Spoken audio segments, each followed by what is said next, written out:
Hello friends. देखिए, previous video में हम लोगों ने डिस्कस किया था कि एनडीए के कितने पेपर होते हैं, वो कितने आवर्स के होते हैं, कितने मार्क्स के होते हैं और हर एक जो टॉपिक है वो कितने कितने मार्क्स का आता है। ये हम लोगों ने प्रीवियस वीडियो में डिस्कस कर लिया था। इस वीडियो को देखने से पहले आप पहले प्रीवियस वीडियो को देखिएगा, उसको एनालिसिस करिएगा, क्योंकि ये उसी से कनेक्टेड है। तो लास्ट वीडियो में हम लोगों ने पढ़ लिया था कि जो दो टाइप के पेपर हैं हमारे, एक मैथमेटिक्स का है और एक जनरल एबिलिटी टेस्ट का है। मैथमेटिक्स का जो पेपर है वो 300 मार्क्स का है और जो जनरल एबिलिटी टेस्ट जीएटी जिसे हम लोग बोल रहे हैं वो 600 मार्क्स का है। ठीक है। इसके बाद मैंने आपको बताया भी था कि जो जीएटी है वो दो पार्ट्स में ब्रेक किया गया है। एक आपका इंग्लिश का पोर्शन होता है और एक आपका जनरल नॉलेज का है। ठीक है। और हर एक के मार्क्स डिस्ट्रीब्यूशन थे। देखिए, एनडीए में एक और चीज़ ध्यान रखिएगा कि एनडीए में निगेटिव मार्किंग भी होती है और हर एक गलत आंसर्स का आपको एक निगेटिव मार्किंग दी जाएगी जो उस क्वेश्चन के मार्क्स का 1/3 होगा। तो there is negative marks of wrong answer.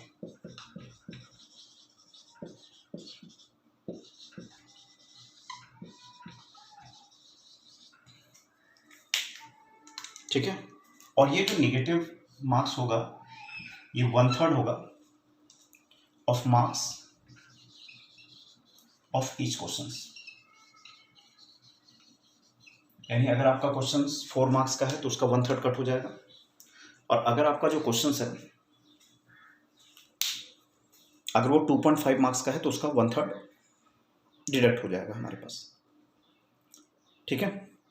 हाँ, इसमें एक और चीज़ ध्यान रखना कि अगर आपने कोई भी आंसर नहीं दिया हुआ है तो उसका कोई भी मार्क्स डिडक्शन नहीं होता। ठीक है। जो आप लोगों ने अटेम्प्ट किया हुआ है उसी में मार्क्स का डिडक्शन होता है हमारे पास। जो आपने अटेम्प्ट नहीं किया हुआ है उसका कोई भी मार्क्स डिडक्शन नहीं होता। ठीक। अब हम लोग इंडिविजुअली डिस्कस कर रहे हैं कि ये मार्क्स का जो डिवीज़न हो रहा है उसके लिए हमें कैसे कैसे इसकी प्रिपरेशन करनी चाहिए। ठीक है। तो अब हम लोग इस टॉपिक के बारे में डिस्कस कर रहे हैं। तो सबसे पहले हम लोग बात कर रहे हैं इंग्लिश में। ठीक। इंग्लिश में हम लोगों ने देखो मैथ्स का पोर्शन तो हम लोगों ने पढ़ा हुआ है, उसके बारे में मैं आगे डिस्कस कर लूँगा। सबसे पहले हम लोग सेकंड पोर्शन पे जा रहे हैं। ठीक है। जो हमारा जीएटी का पार्ट है। तो इसमें सबसे पहले अगर मैं इंग्लिश की बात करूँ कि इंग्लिश में हमें क्या क्या चीज़ें पढ़ना चाहिए, तो अगर हम लोग इंग्लिश की बात करें, ठीक, और इंग्लिश में आप लोगों को मैंने बताया था कि जो हमारा इंग्लिश वाला पोर्शन है वो आपका 200 मार्क्स का है। ठीक है। और इसके लिए क्या क्या चीज़ें आपको पढ़नी चाहिए, तो इंग्लिश वाले पोर्शन को आपको अगर तैयारी करनी है तो आपको इसमें ग्रामर पढ़ना पड़ेगा,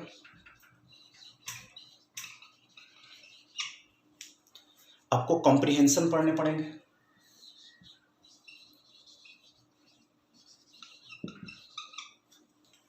और आपको रीडिंग एबिलिटीज आनी चाहिए।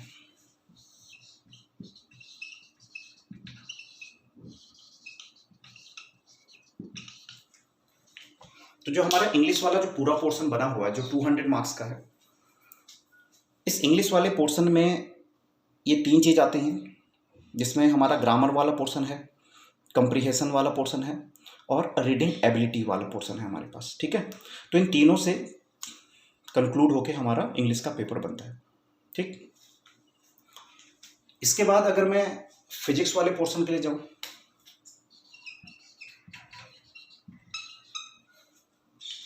फिजिक्स जो है वो आपकी 11th और 12th बेसिस पे आती है। फिजिक्स जो है वो 11th और 12th बेसिस पे आती है। और अगर आपको एनडीए की फिजिक्स तैयारी करनी है तो आपको एनसीईआरटी को ही फॉलो करना है।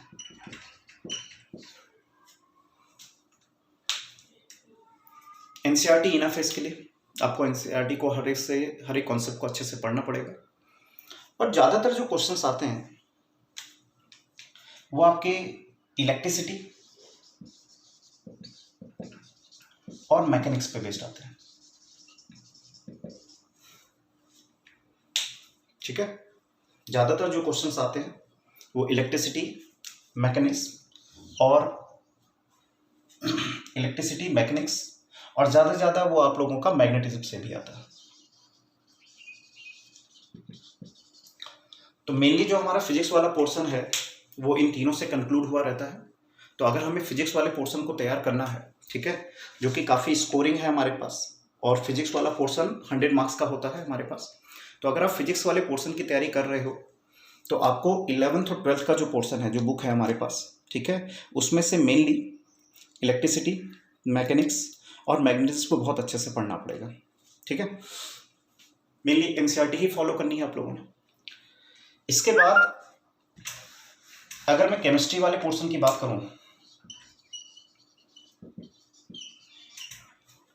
ठीक, केमिस्ट्री की अगर मैं बात करूं तो केमिस्ट्री जो है वो 60 मार्क्स कैरी करती है। ठीक, ये भी आपकी 11th-12th बेसिस पे आती है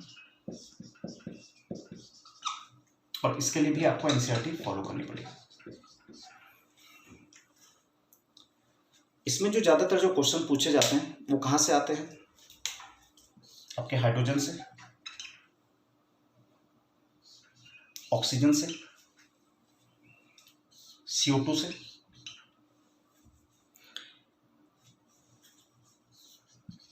एसिड एंड बेसिस से,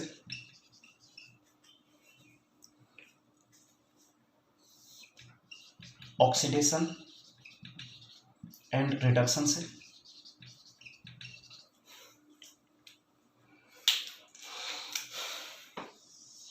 एटम से और वैलेंसी से। ठीक है, बाकी भी पढ़ना, लेकिन ज़्यादातर जो क्वेश्चंस आते हैं वो इन टॉपिक पे बेस्ड आते हैं। तो इस टॉपिक के लिए आपको 11th और 12th की एनसीईआरटी को बहुत अच्छे से फॉलो करना है।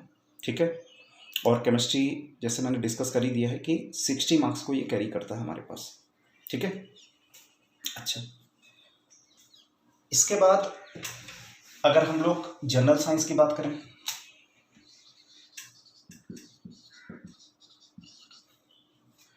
तो जनरल साइंस जो है वो मेनली जिसमें हिस्ट्री और ज्योग्राफी जो भी आएगी, जनरल साइंस भी होगी, हिस्ट्री होगी और ज्योग्राफी होगी।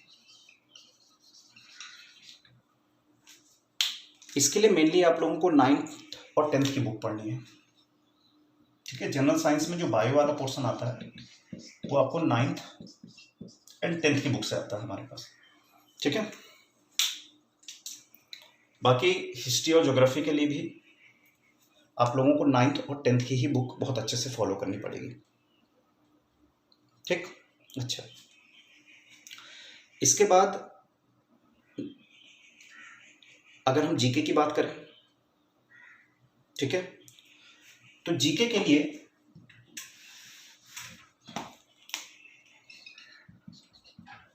अगर मैं जीके की तैयारी करना चाहूँ तो जीके के लिए एक बुक आती है संजीव कुमार की, ऑब्जेक्टिव जी के नाम से, जो कि बहुत अच्छी बुक है स्पेशली फॉर एनडीए। ठीक है, तो एनडीए में अगर आप जीके की तैयारी करना चाह रहे हो तो आपको संजीव कुमार एक बुक है जिसको आपको फॉलो करना पड़ेगा, जो आपकी जीके को प्रिपेयर करा देगा। ठीक, जो करंट अफेयर्स पूछे जाते हैं, ठीक है, जो कि आपके 40 मार्क्स के हैं, करंट अफेयर्स जो है वो ज़्यादातर पास्ट 6 मंथ्स वाले पूछे जाते हैं। जो करंट अफेयर्स हैं वो पास्ट 6 मंथ्स के ही पूछे जाते हैं। ठीक है, और इसके लिए आप लोगों को मार्केट में बुक आती है हमारे पास,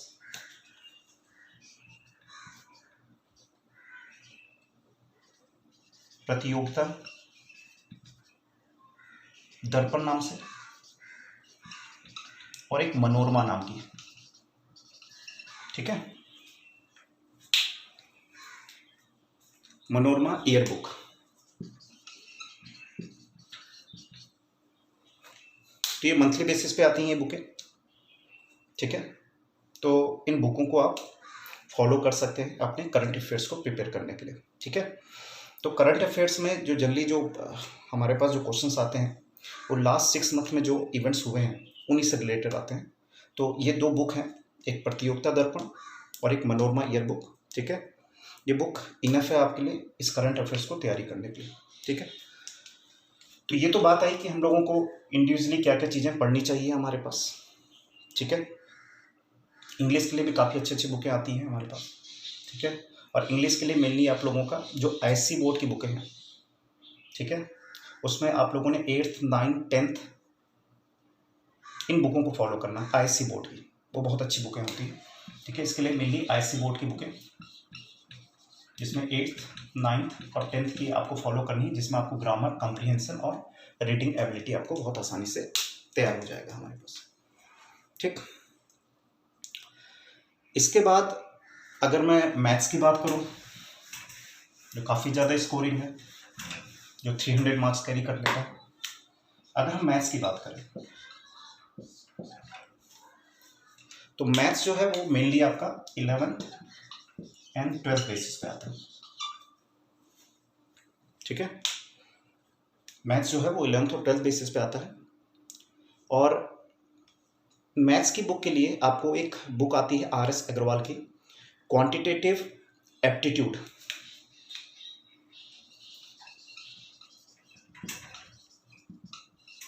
quantitative aptitude for competitive examination,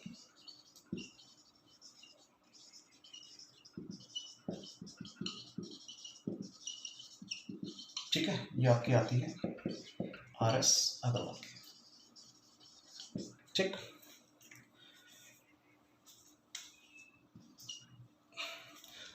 तो ये बुक है हमारी जिसमें, पर इसी बुक को आप फॉलो करिए, आपका मैथ्स जो है तो बहुत आसानी से तैयार हो जाएगा। बाकी साथ ही साथ आपने मैथ्स के लिए भी एनसीईआरटी तो फॉलो करनी ही करनी है, क्योंकि जो क्वेश्चंस पूछे जाते हैं वो एनसीईआरटी बेस्ड ही होते हैं और एनसीईआरटी के ही होते हैं, ठीक है। तो ये तो बात आई कि हम लोगों ने टॉपिक वाइज कैसे इसको प्रिपेयर करना है, और पहले लेक्चर में मैंने बताया था कि पेपर एग्जाम का पैटर्न कैसे होता है, क्या क्या होता है, और यहाँ हम लोगों ने फॉलो कर दिया कि भाई क्या क्या बुक है हम लोगों ने इसको फॉलो करनी है और क्या क्या क्वेश्चंस आते हैं इसमें से, ठीक। अब थोड़ा सा एग्ज़ाम के बारे में सोचा जाए। आपने तैयारी करी, आप पेपर देखे, आपका सिलेक्शन हो रहा है या नहीं हो रहा, ठीक। अगर आपको एसएसबी के लिए बैठना है तो आपको पहले रिटन एग्ज़ाम को क्वालिफाई करना पड़ेगा, ठीक। और अगर आपको रिटन एग्ज़ाम क्वालिफाई करना है तो इसमें सबसे पहले आपको मैथ्स के पेपर को क्वालिफाई करना पड़ेगा। अब मैथ्स का पेपर कैसे क्वालिफाई होता है, ये ध्यान रखिएगा कि अगर आपका मैथ्स का पेपर क्लेरिफाई नहीं है तो इसका मतलब है कि आप रिटन एग्ज़ाम में डिस्क्वालीफाई हो गए हैं, ठीक। तो सबसे पहले आप लोगों को रिटन एग्ज़ाम की प्रिपरेशन के लिए आपको मैथमेटिक्स वाला जो पोर्शन है उसका भी क्वालिफाई करना ज़रूरी है। और जो मैथमेटिक्स वाला पोर्शन है उसमें आपको 30% क्वेश्चन आपको सॉल्व करने हैं सही, ठीक है। यानी आप लोगों को कम से कम एटलीस्ट 30% ऑफ मैक्सिमम मार्क लेके आने हैं आप लोगों को, अगर आप इसको क्वालिफाई करना चाह रहे हो, ठीक है। तो मैथमेटिक्स का पेपर आपको पता है, मैथमेटिक्स का पेपर आपका कितने मार्क्स का होता है हमारे पास, तो मैथमेटिक्स का जो पेपर है आप लोगों का वो 300 मार्क्स का है आपका, ठीक है। तो कम से कम 300 का 30% आप लोगों को स्कोर करना पड़ेगा, तब जाके आप मैथ्स वाला जो पोर्शन है वो क्वालिफाई कर लोगे, ठीक। अगर आप 30% स्कोर नहीं करते हो मैथ्स के पेपर में तो आपको फेल माना जाएगा, ठीक है। तो कम से कम आपको 30% स्कोर करना है मैथ्स में, ठीक है, तब जाके आप एसएसबी वाले पोर्शन के लिए एलिजिबल माने जाते हैं, ठीक है। और ओवरऑल अगर आप क्वालिफाई करें, क्योंकि केवल मैथ्स ही तो होता नहीं है, उसमें मैथ्स और आपका GAT दोनों आता है, ठीक है। तो इसकी अगर मैं बात करूं, रिटन एग्ज़ाम की मैं बात करूं, तो अगर आपको क्वालिफाई करना है रिटन एग्ज़ाम, अगर आपको रिटन एग्ज़ाम को क्वालिफाई करना है तो आपको ओवरऑल मार्क्स का, जो कि आपका कितना है, आपका 900 मार्क्स है, ठीक। तो ओवरऑल मार्क्स का कम से कम आपको 35% मार्क्स लाने पड़ेंगे, at least 35% of the maximum marks. अगर आप मैक्सिमम मार्क्स जो कि 900 का है आपका, उसका अगर आप 35% स्कोर कर लेते हैं तो आप एलिजिबल हैं SSB वाले पोर्शंस के लिए, ठीक है। यानी कि ओवरऑल ये सोचो कि आप लोगों को 900 में से कम 380 प्लस स्कोर करना ही है, स्कोर टू बी क्वालिफाइड। अगर आप क्वालिफाई करना चाह रहे हैं, तो आप लोगों को ओवरऑल 900 में से 380 प्लस यानी 400 के अराउंड आपको मार्क्स लाने ही पड़ेंगे, तब जाके आप सेकेंड फेज के लिए आप एलिजिबल माने जाते हैं, ठीक।